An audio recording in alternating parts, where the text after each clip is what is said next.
29ஆம் தேதி நடைபெறுகின்ற இந்த தர்ணாவில் கலந்து கொண்டு நமக்காக ஒரு காசு பணம் எதுவுமே எதிர்பார்க்காத சிறப்பான பணியாற்றி கொண்டிருக்கிற இந்த ஐயா ராஜேந்திரன் அவர்களுக்கு எங்களோடு இருந்து கடைசி வரையில இதற்கு ஒத்துழைப்பு இருந்து இந்த நல்ல நிகழ்ச்சியை முடித்து கொடுக்க வேண்டும்.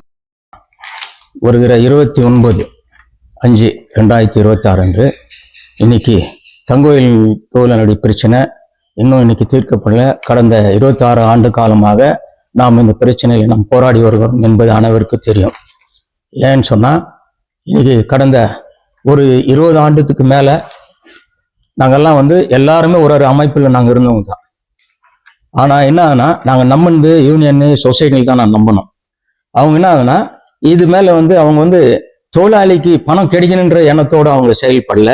ஏன்னு சொன்னா ஆரம்பத்தில் என்ன சொன்னா கடந்த 2023 ஆண்டு நமக்கு டிவிஷனல் பெஞ்சில் ஒரு தீர்ப்பு வந்தது. அதுல என்னன்னு சொன்னா இன்றைக்கு நம்ம எங்கெங்க வேஜ் ரிவிஷன் ஆகலையோ எந்தெந்த கம்பெனியில அப்படின்னாக்கா ஒரு சில கம்பெனில 1987 ஆகல, நமக்கு 1992 நமக்கு வேஜ் ரிவிஷன் ஆகல. அந்த அடிப்படையில் என்ன ஆச்சுன்னா அங்க இந்த மாடிஃபைடு விஆர்எஸ் எங்கெங்க ஆகலையோ அப்படின்ற போது நமக்கு ஒரு 50% அவங்களுக்கு கொடுக்கலாம். 6/11/2001 பிரகாரம் அவங்களுக்கு கொடுக்கலாம் அப்படின்ற ஒரு ரெக்கமெண்டேஷன் வந்தது. அதே நேரத்தில் என்னன்னா ஒரு கூட்டுறவு சொசைட்டின் மூலியமா இன்னைக்கு கம்பெனி ரிவைவல் பண்ணலாம். யார் கம்பெனி எடுக்கிறாங்களோ அவங்களுக்கு அந்த நிலுவை பணம் அது 52 கோடி கொடுக்கலாம். அது மாதிரி இருந்தது.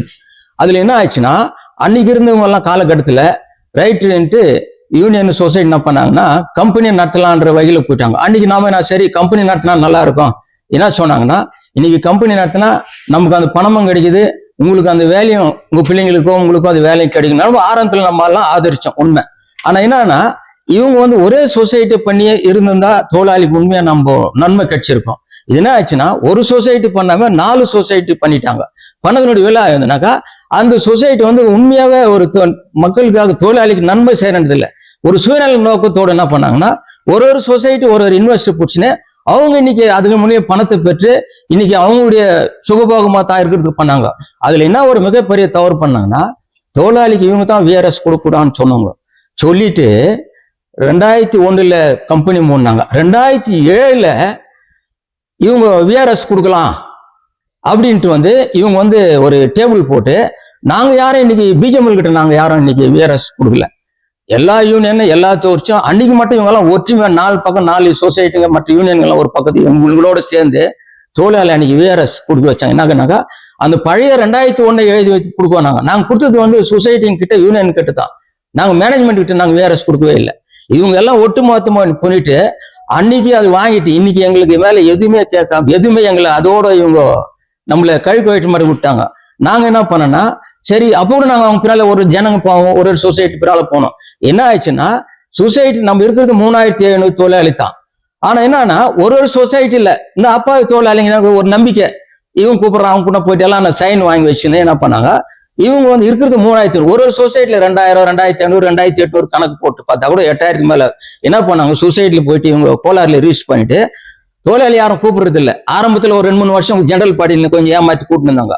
அதுக்கு மேல என்ன இந்த பழைய சிக்னேச்சர் வச்சு இந்த கோலாறுல அண்டர்ஸ்டாண்டிங் பண்ணின்னு போய் ரினியூவல் பண்ணின்னு வந்துருதுங்க. ஆனா உண்மையா இன்னைக்கு நாள் பார்த்தா தொழிலாளி யாரும் அவங்க கிட்ட கிடையாது. நாம என்ன பண்ணா தொழிலாளியை இன்னைக்கெல்லாம் இவங்க எல்லாம் ஏமாத்திட்டாங்கன்றதுனால தொழிலாளியை இதுக்கு என்ன வழி அப்படின்ட்டு நாங்களும் தொழிலாளியை ஒன்னா சேர்ந்து இன்னைக்கு சென்னை மாளிகை பார்த்து இன்னைக்கு கேஸ் நம்ம போட்டதன் விளைவாக கடந்த 9/5/2024 நமக்கு ஒரு தீர்ப்பு வந்தது. என்னன்னாக்கா 6/11/2000 இது பிரகாரம் அவங்களுக்கு அதுல இருந்து அவங்களுக்கு அந்த அமௌண்ட் கொடுக்கணும் வித் இன்ட்ரெஸ்டோட ஒரு தீர்ப்பு வந்தது. எல்லாருக்கும் உங்களுக்கு தெரியும். சரி இந்த தீர்ப்பு வந்த பிறகு என்ன ஆச்சுன்னா இன்னைக்கு அந்த இது கொடுக்கறதுக்கு நம்ம சென்ட்ரல் மினிஸ்டர் வந்தார் பிரகலாத் ஜோஷி. அவர் என்ன சொன்னார்னா கோர்ட் என்ன தீர்ப்பு வருது அது ஒபே பண்றதுனால நம்மளால சந்தோஷப்பட்டோம். ரைட்பா தீர்ப்பு வந்துடுச்சு கொடுக்கணும்ட்டு நம்ம லாயருக்கு ஒரு சந்தோஷம் இருந்துச்சு. பரவாயில்ல ஒரு முடிவுக்கு வரும்னு. என்ன ஆயிடுச்சுன்னா முடிவுக்கு அந்த தீர்ப்பு மே மாசம் ஆச்சு. ஜூன் மாசத்துலயே இவங்க பிஜேஎம்எல் மேனேஜ்மெண்ட்டும் சென்ட்ரல் கவர்மெண்ட்டும் கேஸ் ஃபைல் பண்ணிட்டாங்க. நம்ம லாயர் என்ன பண்ணாருன்னா அது பார்த்து அவரும் ஃபைல் பண்ணார். இதுக்கு இடையில என்ன ஆச்சுன்னா குறிப்பா சொல்லணும்னு சொன்னா திவாகர் தான். நம்ம கிட்ட இருக்கிற ஆளே சில பேர் பிரிக்கணுன்ற ஒரு இது ஒடிக்கணுன்ற நோக்கத்தோடு என்ன பண்ணாருன்னா நம்ம கிட்ட இருக்கிற ஆளுங்களே பிடிச்சி கண்டம் ஆஃப் கோர்ட் போட்டாரு. யாரு நம்முடைய தோழர் பாலன் மூலியமா. ஏன் இது சொல்றேன்னு சொன்னா இன்னைக்கு 6 மாசம் பொறுத்து நீ கண்டம் ஆஃப் போட்டதுனால உனக்கு அந்த ஆர்டர் மேல நமக்கு ஸ்டே கிடைச்சது. இன்னைக்கு போடாம இருந்ததுதான் நமக்கு இது மேல ஜட்ஜ்மெண்ட் தீர்ப்பு வந்திருக்கும். ஏன் நான் உதாரணம் சொல்றேன், நான் ஆதாரத்தோட சொல்றேன். ஏன் நம்ம மதிப்புரை திரு திவாகர் பேர்ல ஏன் சொல்றேன்னா, அவர் என்ன பண்றேன்னா, அவர் வந்து கம்பெனி நடத்தணும்னு பேசுறாரு. ஆனா இங்க வந்து இவங்க நம்ம கிட்ட இருக்கிற தொழிலாளியை பிடிச்சி கண்டம் ஆஃப் கேஸ் போட்டாரு. நாம சொல்ல பாலனே கடந்த மே மாசம் பைலட்ஸ்ல மீட்டிங் போடும்போது அவரே சொன்னாரு, இந்த கண்டம் ஆஃப் கேஸ் போடுறதுக்கு பெரிதும் உதவி பண்ணவர் நம்ம திவாகர் தான், அவர் நன்றி சொல்லணும்ட்டு அவர் ஏற்கனவே சொல்லியிருக்கிறார்.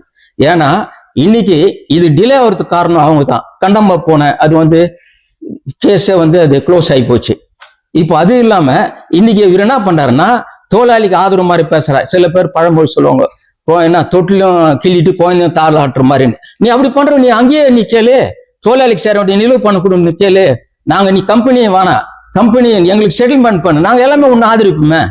அதனால இது டிலே ஆகிறதுக்கு நம்ம கூட இருக்கிற ஆளுங்க ஒரு சில பேருக்கு ஆச்சு இந்த செட்டில்மெண்ட், அது போனா கூட போட்டோம். ஆனா இன்னைக்கு வந்து தொழிலாளி வந்து எல்லாம் ஒற்றுமைக்கிறான். நம்ம எல்லாம் வந்து யார் பின்னாகிறோம், சென்னமலை சாரும். இதுக்கு இடையில என்னன்னா, நாங்க மதிப்புடைய தலைவர் இவர் KR பார்த்து இன்னைக்கு வந்து எங்களோட ஒரு ஆர்வம் செயல்படுறாரு. இன்னைக்கு ஏன்னு கேட்டா, அவரு சட்ட ரீதியா நம்ம அவர் பண்றாரு, அரசியல் ரீதியா இன்னைக்கு எங்களுக்கு பெரும் துணையாக்குறாரு இன்னைக்கு. ஏன்னா நம்ம எல்லாம் ஒன்றும் பட்சமே பெரிய விஷயம் தெரிஞ்சவங்க கிடையாது, நம்ம எல்லாம் விஷயம் இது பண்ணுவோம். ஆனா இருந்தாலும் இன்னைக்கு சட்ட ரீதியா யாரை பார்க்கணும் என்ன பண்ணணுன்ற வேலையெல்லாம் அவரு எங்களுடைய ஆர்வம் இன்னைக்கு எங்களை எட்டுன்னு போயிட்டு எல்லாத்தையும் இன்னைக்கு பண்ணிக்கிறார். கடந்த 2 டைம் கூட டெல்லிக்கு எட்டுன்னு போனார். சம்பந்த எம்பியினுடைய இது வழிகாட்டுதல் பேர்ல போனோம். நாங்க போய் சம்பந்தப்பட்ட அதிகார பார்த்து எங்களுடைய பிரச்சனை இன்னைக்கு நாங்க அவங்க கவனம் அவங்க முன்னால நம்ம எட்டு போயிட்டு நம்ம பிரச்சனை இன்னைக்கு சொல்றதுக்கான வாய்ப்பெல்லாம் இன்னைக்கு உருவாக்கி கொடுத்துருக்காரு. இதுக்கு இடையில கூட இன்னைக்கு நேற்று கூட இன்னைக்கு இவர் முன்னாள் பிரதமர் தேவகவுடா அவரோட பார்த்து இந்த பிரச்சனையில நம்முடைய சுரங்க இலக்க மந்திரி கிஷன் ரெட்டி கிட்ட நீங்க இன்டர்வியூ பிக்ஸ் பண்ணிட்டு அவர் என்ன முயற்சி பண்றாரோ அந்த வகையில இன்னைக்கு பண்ணியிருக்கிறாரு. அவருக்கும் எங்க அசோசியேஷன் சார்பாக இன்னைக்கு நன்றி சொல்றோம். நடக்கக்கூடிய இந்த போராட்டத்துல இது வந்து நாம் கேட்டு கோரிக்கை உங்களுக்கு எல்லாம் அறிக்கையில அறிவிச்சுக்கிறோம். ஒன்னு வீடு, ஒன்னு செட்டில்மெண்ட், எல்லாருக்கும் வீடு கொடு. ஏன்னா SBB எம்ப்ளாய்க்கு வீடு ஆனா எல்லாருக்கும் ஆன மாதிரி தான். அதனால நாம என்னட்டோம்னா எல்லாருக்கும் வீடு கொடுக்கணும், நமக்கு செட்டில்மெண்ட் பண்ணணும். கம்பெனி ரிவைவல்ன்ற சப்ஜெக்ட் நம்மளுக்கு கிடையாது, எங்களுக்கு தேவை. ஏன்னா எல்லாம் வயசாயிடுச்சு, பாதி பேருக்கு மேலே செத்து போட்டாங்கிறாங்க. இன்னைக்கு இருக்கிறவங்க கூட வயசாயிட்டு தோக்குறாங்க. வருகிற தர்ணா போராட்டம் நடைபெறும். அதுல வந்து அரசியல் பாகுபாடு இல்லாம எல்லா தொழிலாளியும் இன்னைக்கு கலந்துக்கணும். ஏன்னு சொன்னா இன்னைக்கு சைனாய்டு டம்ஸும் இன்னைக்கு ஒர்க் ஷாப் எல்லாம் இன்னைக்கு டெண்டர் விடுறதுக்காக கோர்ட்ல இது பண்ணிக்கிறாங்க. அது எதிர்த்து நம்ம எக்ஸாம்பிள் அசோசியேஷன் மூலியமா நம்முடைய வழக்கறிஞர் இன்னைக்கு அப்பீல் எதிர்ப்பு மனு போட்டு இருக்கிறாரு. அதனால வேண்டி நாம ஒரு பக்கம் சட்ட ரீதியா போராடினாலும் இந்த போராட்ட தொழிலாளிங்க வந்து எல்லாரும் எல்லா வேலை வெட்டி இருந்தாலும் சரி, நம்ம பீஜம்பல் பகுதியில் வாழறவங்க அத்தனை பேர் இன்னைக்கு சொர்ணமலை வருவாங்க கேட்டுக்கின்னு நம்ம கண்டிப்பா அது வந்தா கண்டிப்பா நம்ம எல்லாம் வெற்றி பெறுவோம் என்ற நம்பிக்கையோடு தர்ணா போராட்டம்ன்றது வந்து நாங்க எதுக்காக இவ்வளவு நாள் எல்லாரும் இன்னைக்கு துவக்குறோம்னாக்கா, ஒரு நாள் எல்லாம் எங்களுக்கு சக்சஸ்ஃபுல்லா வந்துச்சு. எங்களுடைய லாயர் வந்து சென்னமாலிகா அவர்கள் கேஸ் போட்டு வின் பண்ணார். வின் பண்ணதன் பேர்ல இன்னைக்கு மேனேஜ்மெண்ட் என்ன பண்ணாங்க, அப்பீல் பண்ணாங்க. அப்பீல் போனதன் பேர்ல திரும்பி நம்மளாம் அதுக்காக போராடுறோம்.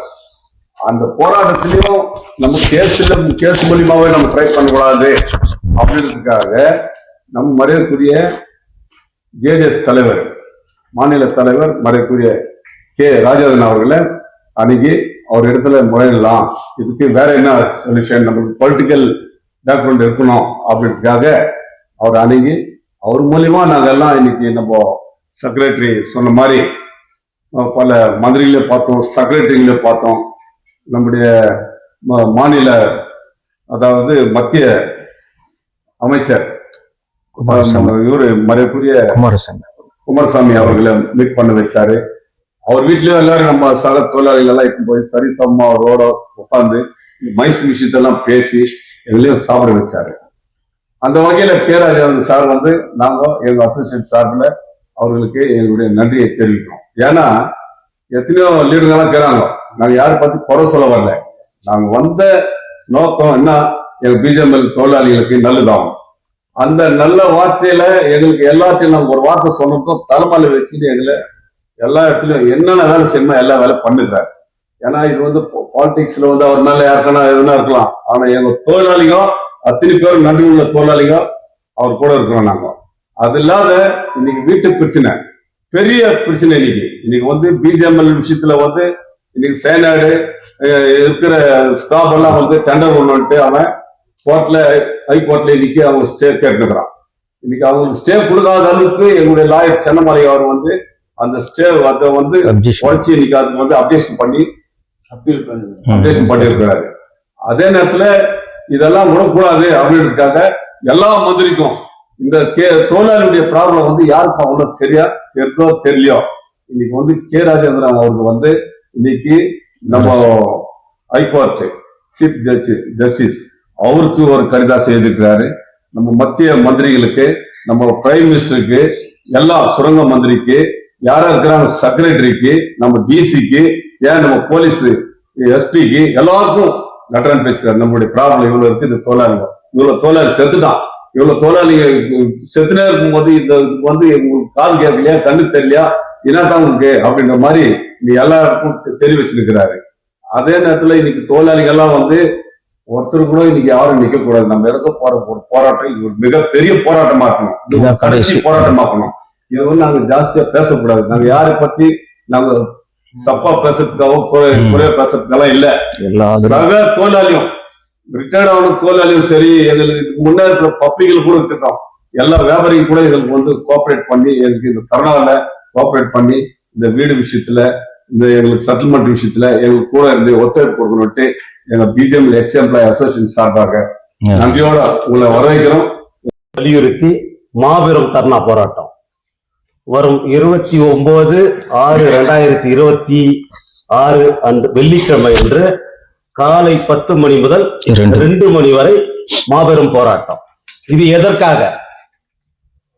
2001 மைன்ஸ் மூடணும்.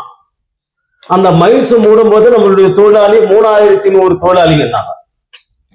அதை தொடர்ந்து நம்ம யாரையே நம்பணும். 18 யூனியன் இருந்துச்சு. இதை பண்ணிடுவானுங்க, அதை பண்ணிடுவானுங்க, மைன்ஸ் நடக்கும், விசில் ஊதும், எல்லாம் முன்ன மாதிரி தொழிலாளிங்க வேலைக்கு போலாம். ஒரு சங்கமும் ஒரு விதமான நோட்டீஸ் போட்டாங்க. தொழிலாளி எல்லாரும் ஆதரிச்சாங்க. அட்டா மைன்ஸ் நடக்க போகுது, எல்லாம் நடக்கும் அப்படி இப்படின்னு நம்ம 24 ஆண்டுகள் போயிடுச்சு. கடைசியா என்ன பண்ணாங்க, மைன்ஸ் மூடப்பட்டது, யாருக்கு செட்டில்மெண்ட் எந்த பணமும் கிடைக்காது, ஏற்கனவே செட்டில்மெண்ட் ஆயிடுச்சுன்னு சொல்லிட்டாங்க. அப்புறம் என்ன பண்ணோம், நம்ம விஜயராகவன், நம்ம ஜோசப் மற்றும் நம்ம இங்க இருக்கவங்க ஜெய்சில பட்டாபி ராஜா மற்றும் அவரு நானு இதுக்கு முன்னால இருந்தவங்க கூட ஒரு 3-4 பேர் இருந்தாங்க, அவங்க கூட இருந்தாங்க. ஆனா அவங்க எல்லாம் சேர்ந்து இதுக்கு என்ன விடுவி காலம், தொழிலாளிக்கு 1 ரூபாய் இல்லைன்னு சொன்ன அரசாங்கத்தை நம்ம வேற மாதிரி வழி பண்ணி இதுக்கு உயிர் கொடுக்க முடியுமா என்பதை எடுத்துரைப்பதற்காக நம்ம யாரை வச்சா இது வழி வரும் ஆன்னு சொல்லிட்டு முடிவு பண்ணோம். அந்த தொழிலாளிங்க மற்றும் பொதுமக்கள் அடாட பிஜேஎம்எல் தொழிலாளிக்கு ஒரு புத்துணர்வு ஊற்றும் வகையில ஒரு முடிவு வந்துக்குதுன்னு எல்லாரும் சந்தோஷப்பட்டோம். அப்பவே நம்ம என்ன முடிவு பண்ணோம்னு சொன்னா, இந்த மத்திய சர்க்கார் வந்து நம்மளுக்கு எதுவும் தடை பண்ணக்கூடாது இந்த கோர்ட் விஷயத்துல. அது அவங்க ரிட்டு போடுறதோ எதுவும் இருக்கக்கூடாதுன்னு சொன்னோம், போடுறதில்லன்னு சொன்னோம். அப்ப இந்த எம்பி மற்றும் சார்ந்தவங்க. ஆனா திடீர்னு மைன்ஸ்ல இவ்வளவு பணம் போறதுன்னு கவர்மெண்ட்டோ இவங்களும் சேர்ந்து அதை ரிட்டு போட்டாங்க. அதுல என்ன பண்ணது, மேல் கோர்ட்டுக்கு போயிடுச்சு. இப்ப மேல் கோர்ட்ல வாதாடுகின்ற நிலைமையில பாலம் எங்க இருந்தாரு தெரியல. அவரு கேஜிஎஃப் கார் தான், கேஜிஎஃப்ல பிறந்து வந்தாரு. அவரு பிஜேஎம்எல் தொழிலாளி தான் அவங்க அப்பா. ஆனா ஃபர்ஸ்ட்லயே அவர் போட்டு இருந்தாருன்னா அவரை வெல்கம் பண்ணலாம். ஃபர்ஸ்ட் போட்டு முடிவுக்கு வந்து தொழிலாளிக்கு கொடுக்கணும்னு சொல்லிட்டு கொஞ்சம் முடிவு வர நேரத்துல அவர் ஒரு சென்ட்ரல் ஒரு இது போட்டார், கண்டமா கோர்ட்டுன்னு. அதனால தோட்டு தான் இப்ப தடைப்பட்டு இருக்குது, நம்ம முடிவுக்கு வர்றது கூட தடைப்பட்டு இருக்குது. அதனால ஏன் இவங்களுக்கு இந்த வேலைன்னு தெரியல, யாரு அவங்களை ஊக்குவிக்கிறாங்க பார்க்கலாம்னு சொன்னா யாரு அது, திவாகர். திவாகர் எப்பேற்பட்டவர்னா பின்னால தொழிலாளிங்க இல்ல. ஆனா அவருக்கு என்னன்னா, அவருக்கு மைன்ஸ் ஓணுன்றாரு, பிஜேஎம்எல் நடக்கணும்ன்றாரு. எந்த 100 தொழிலாளி அவர் ஆதரிச்சு பார்க்கலாம், நாங்க வாபஸ் எடுத்துக்கிறோம் மைன்ஸ் தடுக்கணும்னு. இன்னைக்கு தொழிலாளி எல்லாம் 60 வயசை தாண்டிட்டான். 3100 தொழிலாளி இருந்தவங்க இன்னைக்கு வந்து 1500 1600 தொழிலாளி தான் இருக்காங்க. மீதி பேரெல்லாம் இறக்கப்பட்டு அந்த மனைவிமார்கள் கஷ்டப்படுறாங்க. பிரதமர் யாராருக்கோ எத்தனையோ 1000 கோடி கொடுக்குறாரு. நம்ம பிஜேஎம்எல் தொழிலாளிக்கு கொஞ்சம் அது 200-300 கோடி கொடுத்தாங்கன்னா நம்ம தொழிலாளிங்க எல்லாம் ரொம்ப சந்தோஷப்படுவாங்கன்னு அவர்கிட்ட விவரிச்சோம். நாங்களே போயிட்டு தொழிலாளிங்களாம். அவரு என்ன பண்ணாரு, தன்னிச்சையாக ஒரு நல்ல ஊழலெல்லாம் ஆதரிக்கிறேன் நானு, அது முடிவுக்கு வரவரை நான் ஓய மாட்டேன்னு சொன்னாரு. எங்களுக்கெல்லாம் ரொம்ப சந்தோஷம் ஆச்சு. அவர் என்ன பண்ணாரு, அந்த நிலைமையில அவர் ஆதரிச்சு பண்ணோம். நீ என்ன பண்ணணும்னு சொல்லிட்டு அவர் சொல்ற மாதிரி நாங்க வழி நடத்தணும். எம்பி வர வச்சோம்.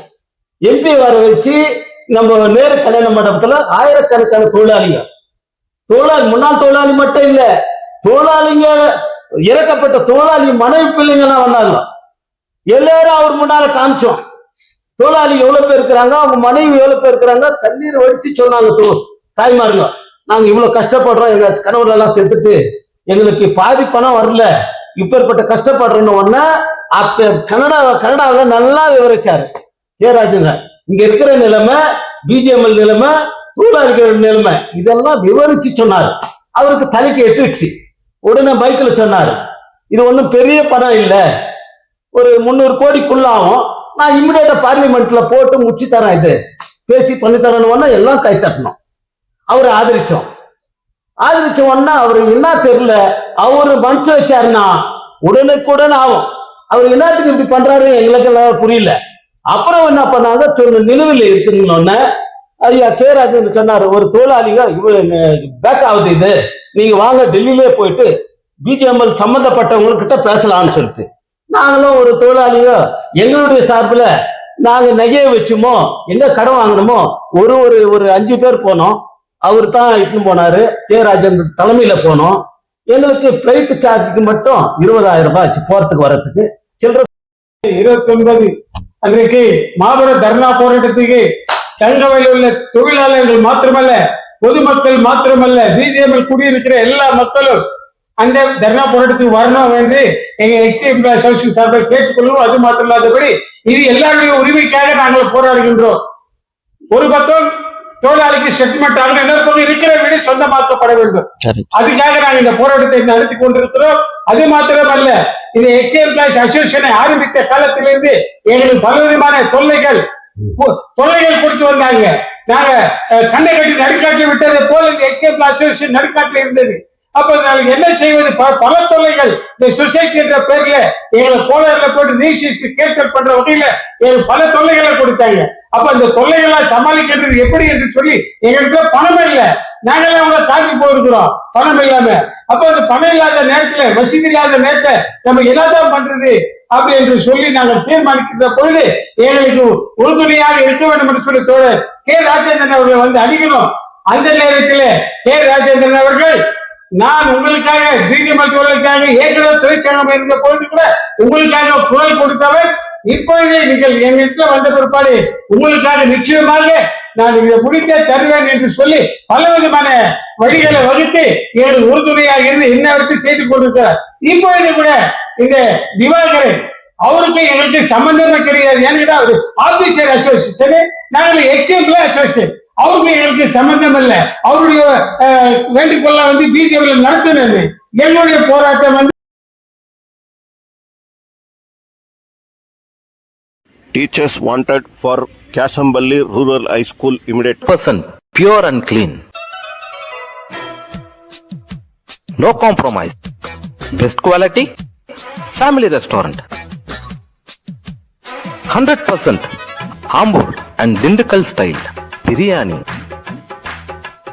100% Venus biryani. Near Government Maternity Hospital, Maharaja Road, Robertson Peak. For all NCERT CBSE textbooks, guides, PUC, ITI, BE textbooks, guides and classmate notes, and for all the types of stationery available only at Satya Bookstore, opposite to Karur Vaishya ATM, Aladamara, Bemmal Nagar, KGF.